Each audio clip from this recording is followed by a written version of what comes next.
오늘 말씀 같이 읽기를 원합니다. 고린도후서 5장 15절에서 21절까지 말씀입니다. 그가 모든 사람을 대신하여 죽으심은 살아있는 자들로 하여금 다시는 그들 자신을 위하여 살지 않고 오직 그들을 대신하여 죽었다가 다시 살아나신 이를 위하여 살게 하려 함이라. 그러므로 우리가 이제부터는 어떤 사람도 육신을 따라 알지 아니하노라. 비록 우리가 그리스도도 육신을 따라 알았으나 이제부터는 그같이 알지 아니하노라. 그런즉 누구든지 그리스도 안에 있으면 새로운 피조물이라. 이전 것은 지나갔으니 보라 새 것이 되었도다. 모든 것이 하나님께로서 났으며 그가 그리스도로 말미암아 우리를 자기와 화목하게 하시고 또 우리에게 화목하게 하는 직분을 주셨으니 곧 하나님께서 그리스도 안에 계시사 세상을 자기와 화목하게 하시며 그들의 죄를 그들에게 돌리지 아니하시고 화목하게 하는 말씀을 우리에게 부탁하셨느니라. 그러므로 우리가 그리스도를 대신하여 사신이 되어 하나님이 우리를 통하여 너희를 권면하시는 것 같이 그리스도를 대신하여 간청하노니 너희는 하나님과 화목하라. 하나님이 죄를 알지도 못하신 이를 우리를 대신하여 죄로 삼으신 것은 우리로 하여금 그 안에서 하나님의 의가 되게 하려 하심이라. 아멘. 자, 우리 말씀의 제목을 같이 한번 읽습니다. 화목하라. 아멘. 누구에게 하는 말 같아요? 예, 제일 곤란한 게 그런 거죠. 그죠? 화목하라. 오늘 이 말씀을 준비하면서 사실은 너무나도 잘 알고 또 쉬운 말씀 같지만 실제 삶에서 잘 이루어지지 않는 거. 아니, 제일 어려운 게 무엇인가? 그 중에 하나가 화목이 아니겠는가? 이렇게 생각을 해보았습니다. 무슨 이야기인가 하면요. 이 화목이 제일 안 이루어지는 곳이 가정이에요. 사랑하는 사람들끼리 제일 이루기 힘든 게 화목이에요. 여러분들의 가정은 아닌 것 같습니다. 이게 무슨 말이야? 갑자기 뭐서 이렇게 생뚱맞은 소리를 하실까? 과연 그럴까요? 우리 가정은 화목할까요? 제 기억으로는요. 명절날 온 친지들이 큰 집이라고 그러죠. 큰 집에 다 모여서 그렇게 명절을 보내놓으라면 태격하는 경우가 많이 있어요. 오늘날 우리들은 굉장히 소가족이죠. 남편과 아내 혹은 자녀들 아주 이렇게 핵가족으로 지내다 보니까 제법 화목을 이루며 사는 것 같지만요. 가족이 그게 다가 아니지 않습니까? 그것만이 그 사람들만이 내 가족은 아니거든요. 좀 더 넓은 의미로 가족을 들여다보면은요. 사랑하는 사람들, 부모의 피를 나누어 가진 형제 자매들 그 사이에서 일어나는 얼마나 많은 불화가 있는지 몰라요. 혹 내 가정은 그런 것이 없을지 몰라도 이렇게 집안이 모여 보면은요. 그 중에 꼭 문제를 일으키고 말썽을 일으키고 그죠? 예, 이렇게 하는 사람들이 꼭 한 사람은 있더라고요. 그래서 통계적으로 말씀드리는 겁니다. 통계적으로 언제 가장 고아원에 아이들이 많이 들어오느냐? 명절 끝나고 해요. 좋자고 만난 자리잖아요. 명절에 가족들이 모여서 화목하고 화기애애하게 좋은 시간 가져보자고 모인 자리인데 그 자리가 끝나고 나서 고아원에 아이들이 들어오기 시작해요. 그만큼요 사랑하는 관계 속에서도요 화목을 이루기는 여간 힘든 것이 아닙니다.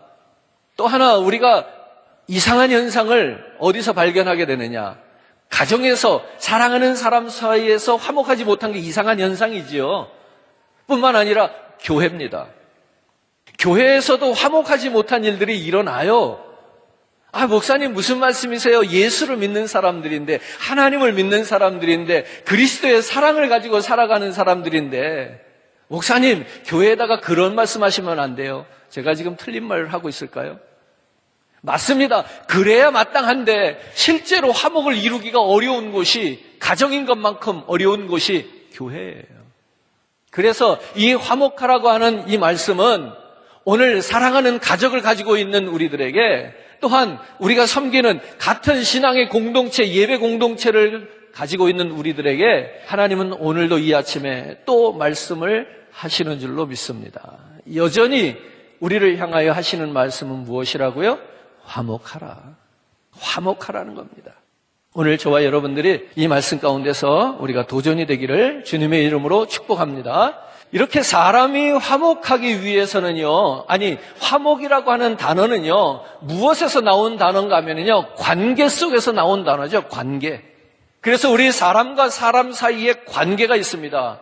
좋은 관계도 있고, 나쁜 관계도 있고. 자, 좋은 관계는 사랑의 관계겠죠? 우리 안에 보이지는 않지만 눈으로 확인할 수는 없지만 사랑이라고 하는 것이 사람과 사람 사이에 이 관계의 끈으로 연결되어져 있습니다. 그래서 사랑하면 가까워집니다. 사랑을 하니까 끈끈해집니다. 사랑을 하니까 끌려가기도 합니다. 사랑을 하니까 만나고 싶고 보고 싶고 그렇더라는 겁니다. 사랑의 실체를 우리가 확인을 할 수는 없는데 사람과 사람 사이에 사랑이 존재한다는 것을 우리가 인정합니다. 반대로 나쁜 경우는 원수도 있습니다. 사람과 사람 사이에 사랑의 관계만 있는 줄 알았더니 원수의 관계도 존재합니다. 그렇죠? 원수의 관계는 어떤 거겠습니까? 만나려고 하지 않습니다. 보고 싶어 하지 않습니다. 서로 얼굴을 보면 얼굴을 붉힐 뿐입니다. 서먹서먹한 관계도 있고요. 냉랭한 관계도 있고요. 두려움의 관계도 있고요. 답답함도 존재합니다. 이렇게 사람과 사람 사이에 여러 가지 많은 안 좋은 불미스러운 그러한 관계가 있더라는 겁니다. 그러니까 보십시다. 사람과 사람 사이에 가로막힌 것이 없는 것 같은데 보이지 않는 장벽이 존재하더라. 서로 우리가 얼굴을 마주보고 있고 그 거리가 실제로 가깝지만 그러나 한없이 멀 수도 있더라. 사람과 사람 사이에서만 이러한 불화가 있는 것은 아닙니다. 성경에서 말씀합니다. 하나님과 사람 사이에 문제가 생겼다고. 죄로 인한 문제였습니다. 결국 하나님과 등을 돌릴 수밖에 없게 되었습니다.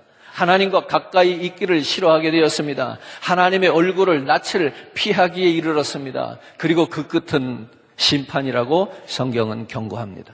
하나님께서 이런 문제, 이 심판에 이르지 않도록 하기 위해서 우리에게 5가지 제사법을 주셨는데요. 한번 보죠. 첫 번째, 번제. 두 번째, 소제. 세 번째, 속죄제. 네 번째, 속건제. 5번째, 화목제. 번제는 무엇입니까? 제물을 불로서 태워드리는 것입니다. 우리의 죄를 태우는 그런 의미를 갖습니다. 그렇게 우리의 죄를 태움으로써 하나님으로부터 용서를 받는다는 그러한 의미가 있습니다. 소제는 고운 가루를 드리는 그러한 제사입니다. 이건 어떤 의미를 부여할 수 있겠는가 하면은 우리 안에 있는 죄악된 속성, 완악한 마음, 이것을 깨뜨리고 또 깨뜨려서 고운 가루가 되어 하나님 앞에 우리의 그러한 마음을 드리는 그러한 의미를 부여할 수가 있겠습니다. 세 번째, 속죄제는 하나님과 사람에게 죄를 지었을 때에 짐승을 잡아서 그 피를 뿌림으로써 용서를 구하는 제사입니다. 피는 생명이기 때문에 내가 하나님과 사람 앞에 죄를 지었을 때 그 죄값을 생명으로 갚겠다라고 하는 의미가 있습니다. 네 번째, 속건제가 있습니다. 이건 잘 우리가 자주 접해보지 못한 것 같기도 해요. 이 속건제는 뭐냐면요, 하나님과 사람 앞에 손해를 끼쳤을 때, 물리적인 손해를 끼쳤을 때 그것을 보상하는 제도입니다. 그야말로 우리가 말로만 하나님 앞에 용서를 구하는 것이 아니라 그 비용을 들여서 보상을 해야 한다는 그런 의미가 담겨져 있습니다. 그리고 5번째, 오늘 우리가 주목하고자 하는 제사입니다. 이 화목제입니다. 서로 화목하게 하는 제사. 첫 번째는 하나님과 멀어진 관계를 회복시켜서 화목하게 하는 제사. 더 나아가서는 사람과 사람 사이의 관계를 회복시켜서 화목을 이루게 하는 그러한 제사. 그 불화를 해결하고 용서하고 이해하고 화목으로 나아가기 위한 그렇게 드리는 제사, 예배를 말합니다. 예수님께서도 이런 말씀을 하십니다. 마태복음 5장 23절, 24절. 그러므로 예물을 제단에 드리려다가 거기서 내 형제에게 원망 들을 만한 일이 있는 것이 생각나거든 예물을 제단 앞에 두고 먼저 가서 형제와 화목하고 그 후에 와서 예물을 드려라. 예수님께서 하신 말씀인데요. 형제와 불화한 것이 있거든 먼저 가서 예물을 드리기 전에 먼저 가서 형제와 화목하고 그 후에 와서 예물을 드려라. 이렇게 말씀합니다. 예수님께서는 이 화목에 우리의 예배와 관련시키고 있다는 사실을 기억해야 합니다. 예수님은 우리를 위해서 죄를 사하시는 속죄 제물로 오셨을 뿐만 아니라 더 나아가서 우리를 하나님과 화목케 하는, 이웃과 화목케 하는 이 화목 제물로, 화목 제사로 우리에게 오셨다라는 이야기입니다. 좀 더 화목에 대해서 말씀을 나눠보죠. 첫 번째로 화목이 무엇인가? 원래 사이가 좋다가 불화하고 원수가 되었는데 다시 관계가 좋아지는 것, 이것이 화목이죠. 그러니까 원래는 좋았던 겁니다. 이와 같이 인간은 원래 하나님과 관계가 좋았습니다. 하나님의 형상대로 지음을 받아서 하나님과 함께 동산을 거닐었습니다. 그런데 죄로 말미암아서 하나님과 원수가 되었다라는 말입니다. 그런데 감사하게도 우리가 이 죄의 문제를 해결하고 하나님께 가까이 갈 수 없었지만 예수께서 속죄 제물이 되셔서 우리에게 오심으로 말미암아 우리의 모든 죄를 처리해 주셨더라는 이야기죠.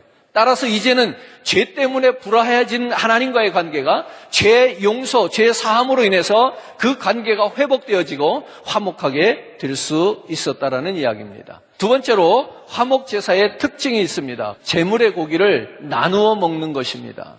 앞에서 열거한 다른 제사와는 다르게 이 화목 제사는 그 드린 제물을 여럿이 나누어 먹는 겁니다.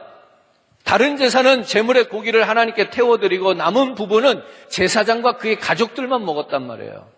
그런데 화목 제사는 하나님, 제사장, 제사를 드리는 본인 뿐만 아니라 이웃까지 함께 그 제물을 나눠 먹습니다.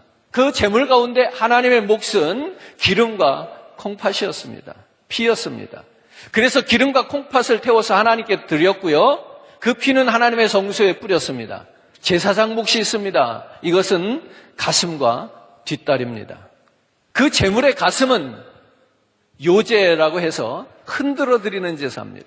하나님께 드리는 제사 가운데도 흔들어서, 제물을 흔들어서 드리는 제사의 방법이 있는데 이게 요제라고 하는 거예요. 그 다음에 뒷다리는 제사장이 갖게 됐는데 이 뒷다리는 거제를 드렸어요. 거제는 뭐냐면 이렇게 높이 들어서 드리는 거예요. 요제는 흔들어서 드리는 거라면 거제는 높이 들어서 드리는 거예요. 이렇게 하나님 앞에 드려진 제물은 역시 제사장만 먹었어요. 그런데 그 나머지 부분은 드리는 자와 그의 가족과 그의 이웃들이 함께 먹었다, 이런 얘기입니다. 이처럼 화목제는 특징이 뭐냐면 하나님과 제사장과 헌제자와 이웃이 모두 나누어 먹는 의미가 있더라는 것입니다. 세 번째로 구약의 화목제사는 앞으로 오실 예수 그리스도의 그림자입니다. 지금까지 두 번째까지 말씀드린 거, 이 제물의 고기를 나누어 먹는다는 거, 이거는 무엇에 대한 그림자라고요? 예수 그리스도에 대한 그림자다. 그럼 여러분들이 힌트를 제가 드린 건데 무슨 생각을 하실 수 있을까요? 화목 제물을 같이 여럿이 나누어 먹은 구약의 제사의 방법은 그리스도를 예표하는 것이라면 오늘날 그리스도를 우리가 생각할 때 뭘로 생각할 수 있다는 거예요? 먹는 걸로 생각할 수 있다는 거예요. 오늘 우리가 예수를 먹어요, 안 먹어요? 먹잖아요. 오늘 성찬식 하잖아요, 우리가. 여기 지금 예수를 먹는 거예요. 누가 먹어요? 목사 혼자 먹어요? 아니요, 다 같이 나누어 먹어요. 그렇기 때문에 이 구약의 화목 제사는 신약의 예수 그리스도를 예표한다, 그림자가 된다, 이렇게 말씀을 드리고 있는 겁니다. 한 군데 읽죠. 로마서 3장 25절 읽어요. 이 예수를 하나님이 그의 피로써 믿음으로 말미암는 화목 제물로 세우셨으니 이는 하나님께서 길이 참으시는 중에 전에 지은 죄를 간과하심으로 자기의 의로우심을 나타내려 하심이라. 하나님이 그의 피로써 믿음으로 말미암는 화목 제물로 누구를 세우셔요? 예수 그리스도를 세우셔. 그런데 화목 제물의 특징은 뭐라고요? 여럿이 나눠 먹는 거예요. 혼자 먹으면 안 돼요. 반드시 나누어 먹는 거예요. 아멘입니까? 너무 좋은 건 우리가 어떻게 하려고 하는 습성이 있어요? 혼자 가지려는 습성이 있어. 그러나 여러분, 예수 그리스도는 화목제물은 혼자 감춰두고 먹으면 안 돼요. 이거는 나누는 데 의미가 있다는 거예요. 아멘입니까? 아멘. 자, 오늘 우리가 읽은 말씀대로 예수님께서 이 화목제물로 오셨다는 거예요. 보십시다. 문제를 일으킨 건 누구예요? 인간이에요. 그런데 하나님 쪽에서 화목을 시도하고 있다는 거예요. 이게 놀라운 은혜입니다, 여러분.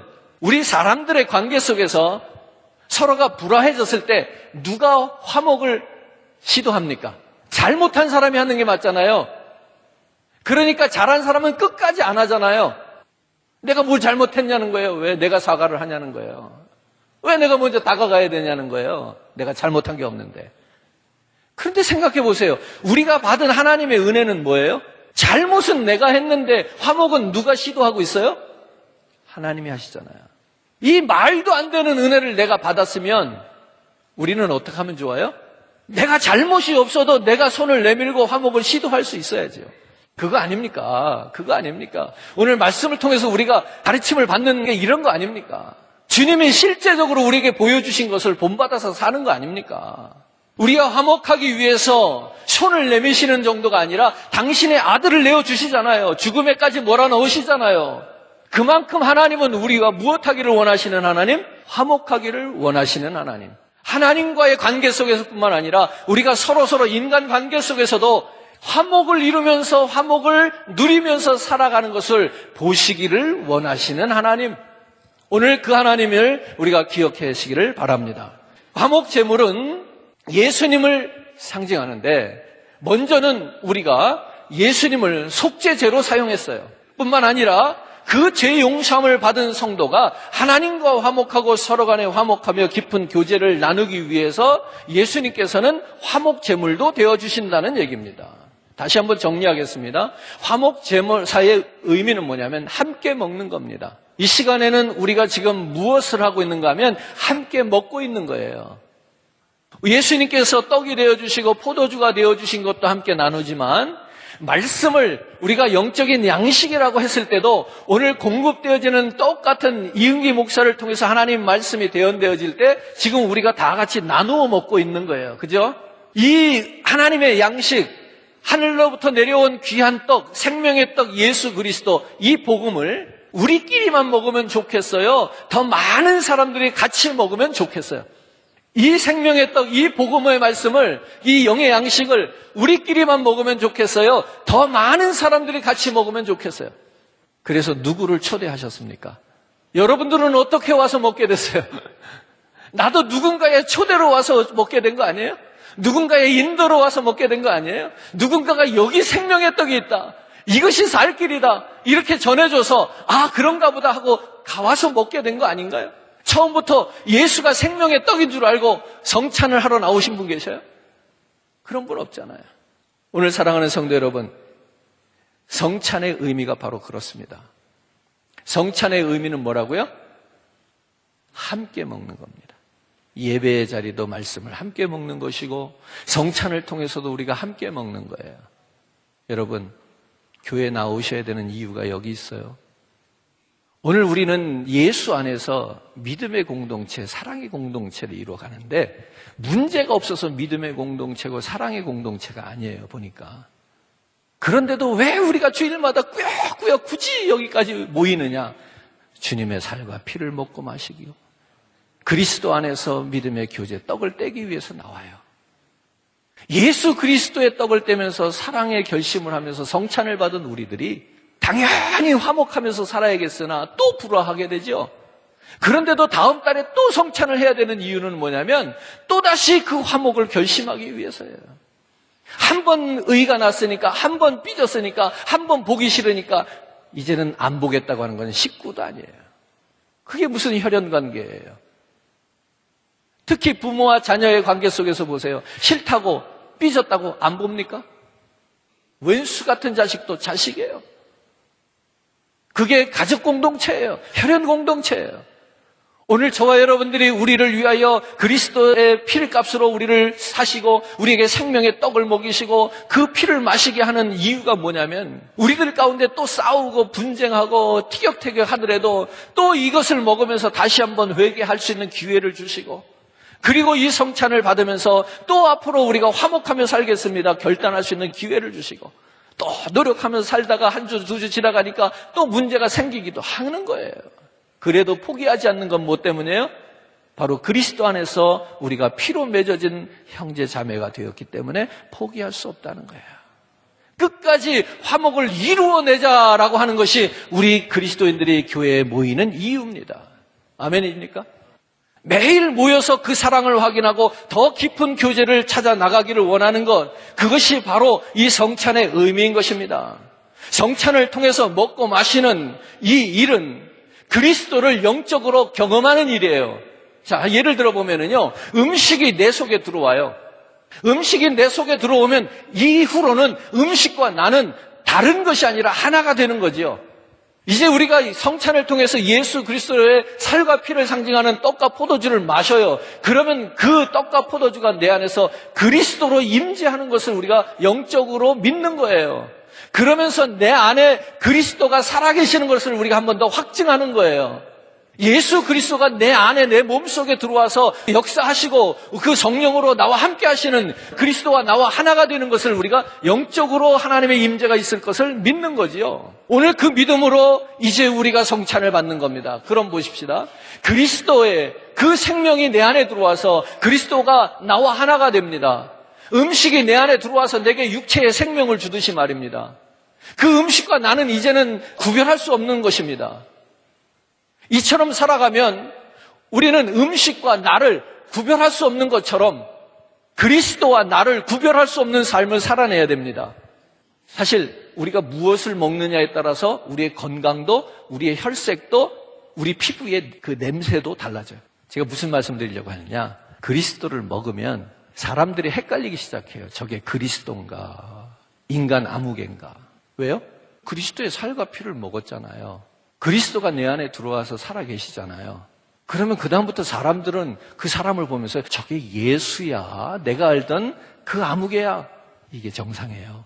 이렇게 돼야 정상이라고요. 이 성찬을 먹고 났는데도 여전히 아무개는 아무개구만, 예수님의 모습은 안 보이는구만, 이런 문제인 거예요. 그건 먹으나 마나인 거예요. 그렇죠?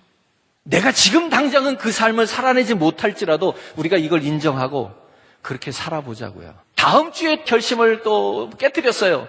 지키지 못했어요. 그러는 한이 있더라도 오늘 이 성찬을 받으면서 우리가 그런 결심 또 한번 해보자는 거예요.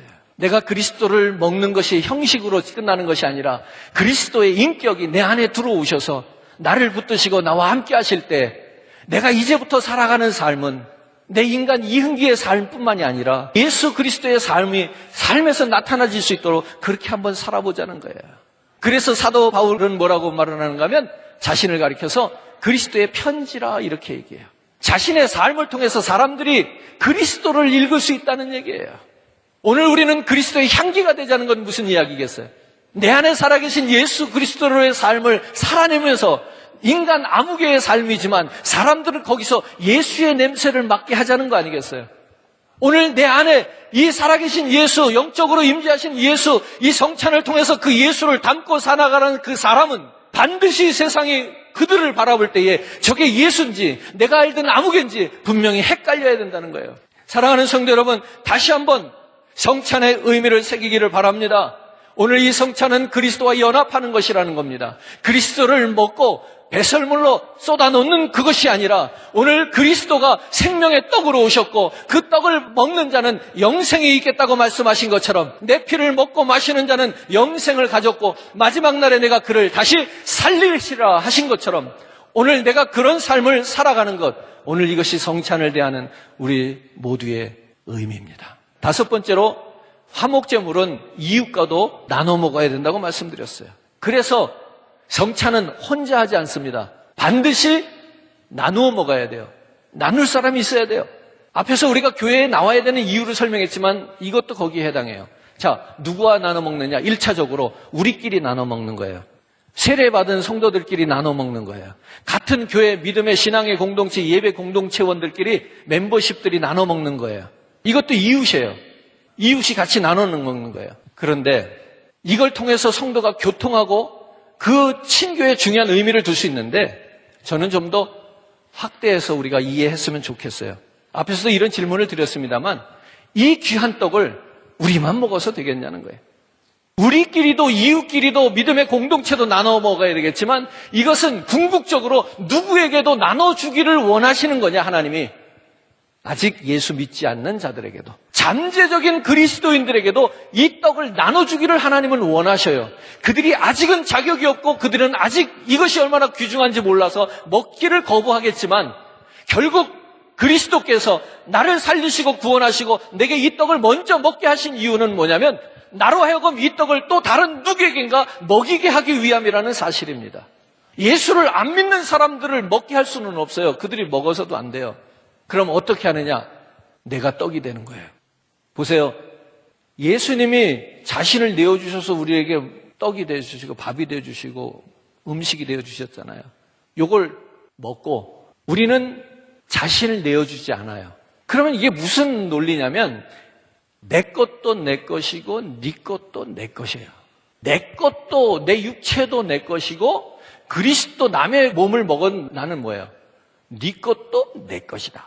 다른 인격체 예수 그리스도를 받아 먹으면서 나는 내어주지 못하겠다는 거는 내 것도 내 것이고 네 것도 내 것이다 하는 심보 아니냐는 거예요. 다른 사람들에게 누군가에게 내가 밥이 되어주고 있습니까? 아니면 내 거를 지키려고 합니까? 내 사역에 바운더리를 정해놓고 들어오지 못하게, 내 이익에 손해되는 자리에 남들이 침범하지 못하게, 내 인격이 무시당할까 봐 바운더리를 쳐놓고 더 이상은 가까이 오지 못하게. 남들이 나를 먹을 수가 없어요. 이렇게 하면. 예수가 그렇게 했더라면 우리는 그 예수를 오늘 먹을 수가 없었을 거예요. 아니 목사님, 사람이 어떻게 떡이 됩니까? 우리 충분히 될 수 있습니다. 너는 나의 밥이야. 이 얘기는 우리 육체를 먹을 수는 없지만 우리의 모든 여러 가지 환경 속에서 삶 속에서 일어나는 현상들을 나누어주고 먹일 수가 있다는 얘기예요. 그래서 큰 나무 밑에는 작은 나무가 자랄 수 없어요.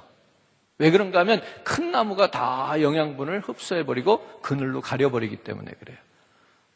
근데 큰 사람 밑에는 다른 사람들이 잘 자랄 수가 있어요. 왜냐하면 먹여주기 때문에 그래요. 그게 큰 사람이에요.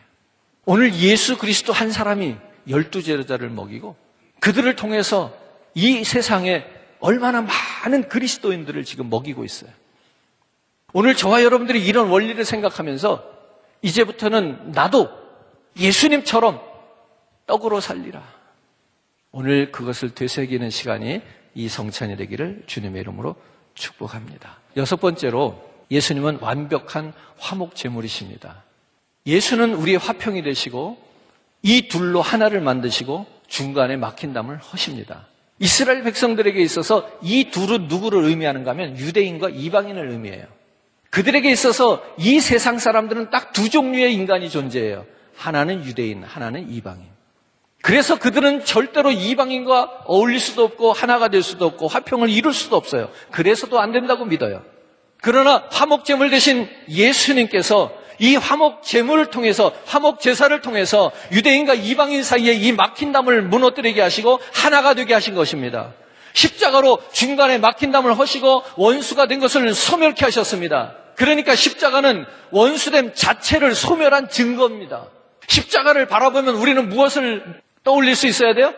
하나님께서 원수됨을 헐으셨다라고 하는 사실, 그 원수됨을 소멸하셨다고 하는 사실을 십자가를 통해서 우리가 증거를 받게 됩니다. 그럼에도 불구하고 우리는 종종 너와 나 사이에 도저히 할 수 없는 막힌 담을 둡니다. 앞에서 말씀드린 것처럼 사랑도 그렇고 미움도 그렇고 사람과 사람 사이에 담이 될 수 있다는 거예요. 성격의 담, 취미의 담, 손익의 담, 상처의 담 등을 우리가 세워놓고 너와 나는 하나가 될 수 없다고 생각할 겁니다. 그러나 여러분 기억하십시오. 너와 나 사이에 어떠한 담이 있어서 우리가 하나가 될 수 없다는 것은 성경을 부인하는 거예요.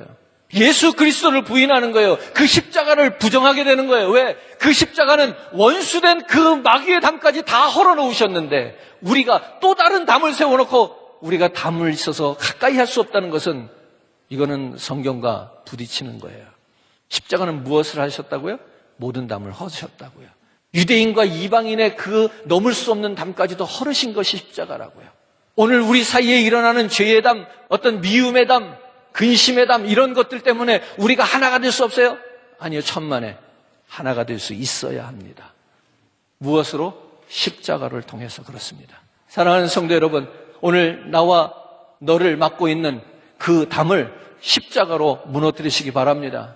아니, 십자가는 이미 그 담을 무너뜨려 놓은 거예요. 그럼 우리가 보는 그 담들은 뭐냐?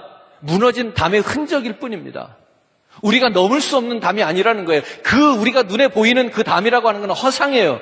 넘지 못할 담이 아니고 실제로 존재하는 담이 아니라 우리가 이미 십자가로 깨뜨려 놓은 담이에요. 그 흔적을 보는 것이고 허상을 보는 것이에요. 마귀는 이러한 허상을 우리에게 보게 하는 거예요.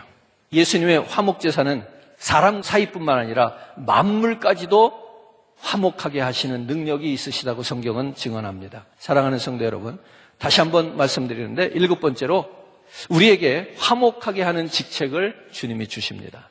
무슨 직책을 주셨어요? 화목하게 하는 직책을 주셔요. 오늘 본문 18절에 이런 말씀이 있습니다. 모든 것이 하나님께로서 났으며 그가 그리스도로 말미암아 우리를 자기와 화목하게 하시고 또 우리에게 화목하게 하는 직책을 주셨다고 18절에 말씀하셨어요. 오늘 구원받은 성도는 이 직분을 받았어요. 화목하게 하는 직분. 짧게 말씀드리겠습니다. 여러분이 가는 곳마다, 여러분들이 있는 곳마다, 여러분들이 속한 곳마다 화목하게 하세요. 그럼 돼요. 불화의 환경이 있을지라도 어떻게 하라고요? 화목을 이루어내라고요. 나로 인해서 이 모임이, 나로 인해서 이 가정이, 나로 인해서 이 회사가, 나로 인해서 이 교회 공동체가 화목하게 하세요. 이게 우리가 받은 직책이에요. 아멘이죠? 그럼 된 거예요. 오늘 주님께서 우리에게 어떻게 화목을 이루셨어요? 자기 생명을 던져서 죽으셔서 화목을 이루셨어요. 오늘 저와 여러분들이 이런 화목 이루어내기를 주님의 이름으로 축복합니다. 마지막 구절 한 군데 더 읽겠습니다. 로마서 12장 18절입니다. 할 수 있거든 너희로서는 모든 사람과 더불어 화목하라. 화목한 교회가 되기를 주님의 이름으로 축원합니다.